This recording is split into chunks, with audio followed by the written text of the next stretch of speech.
and that their new master is good. Verold's stable sports more than one Narwari from me, and they're happy, hard-working beasts under his capable hands. He'll love this trio, and they'll love him. In time, they'll see. The Sulk squeals impatiently, as if to say, well, what are you waiting for? Call us there or get over here. Her thigh muscles twitch as she fights her instinct to fall into step with me. She lifts one foot. Stay, Verold says softly, and her hoof drops to the ground as she makes herself stand tall. She's obeying the command, just like we worked and worked on. She's obeying his command, and I'm so proud of her. She squeals again, and I hesitate. I'm compelled to offer comfort even though I know it's only temporary. I do have to leave them, and it's the nature of the business that the transition takes work and some time, and naturally it's best achieved when the old trainer isn't an interference or hindrance in the process. I must leave. I accept this, and I don't want to confuse them more than they already are, by returning once when they call me, only to ignore them when they try the same thing a moment from now. But I have to try to say goodbye. Tuning out the shifting of my mount, Misara, behind me, I pull the nervous Sulk close. She spreads her jaws wide, an action that always calls for instant caution when the subject is a Narwari. But she isn't trying to bite. She's gasping for breath, and that makes me feel worse. She's just scared. I croon, "There's a good Sulk. You've been trying so hard, haven't you?"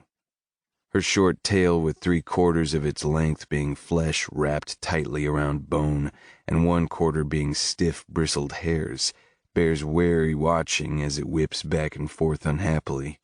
But she's only swatting at herself in her agitation. She makes a high-pitched, shrieking cry. To the uninitiated, it sounds like she's in pain, but this is her voice, and she's just trying to tell me how she feels in the only way she can. I stroke her cheek. "A little anxious, aren't you, sweetheart?"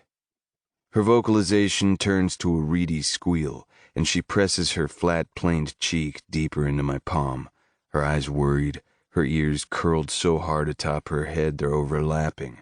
She moos in my face. "You're going to do fine," I say with a smile, ignoring her breath. It's awful, with almost an undercurrent of Larola carcass gone rancid, but for the most part I've grown immune to it. They can burp in my face and I rarely gag anymore. Her muscles stop straining against the harness, and the cart rolls back several handspans as she relaxes herself. I pat her neck. Verold steps closer and offers her a treat, which she gobbles as if she's been starved. As if I didn't have to add a lengthener strap to her harness at the beginning of harvest because her stomach's gotten bigger than the cart's set was made for. She's not pregnant, she's happy. You could say that, one treat at a time, she's grown very, very happy. She moos and her ears twitch when Verold extols her virtues. He even starts stroking the bases of her pronged antlers, telling her what a fine creature she is. He's not wrong. I tap her neck crest. "There, see, you're doing well, and you'll like Verold, won't you?" I soothe before I drop my hand. She gives a deep sigh. I step back, relieved she's calmer.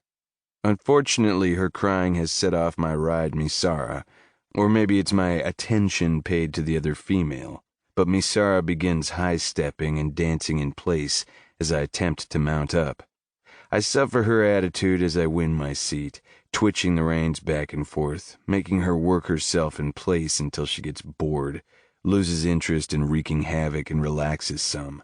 She's really a lovely animal when she grows weary enough to quit being a knit brain.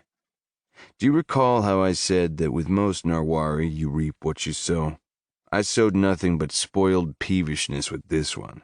Precisely how I managed to do so still vexes me. There's always one little brat, or in her case an overgrown one. At 18 of this Garthmaw's handspans high, she dwarfs each member of the trio in height. Unlike the worried Sulk, this female of mine is not several extra treats a day happy. Misara prefers to keep herself all muscle and aggressive, deadly grace. Somehow it manages to be attractive. More than manages, she's exceedingly fetching. Therefore, she's easy to sell when she feels like behaving and showing herself to her best advantage.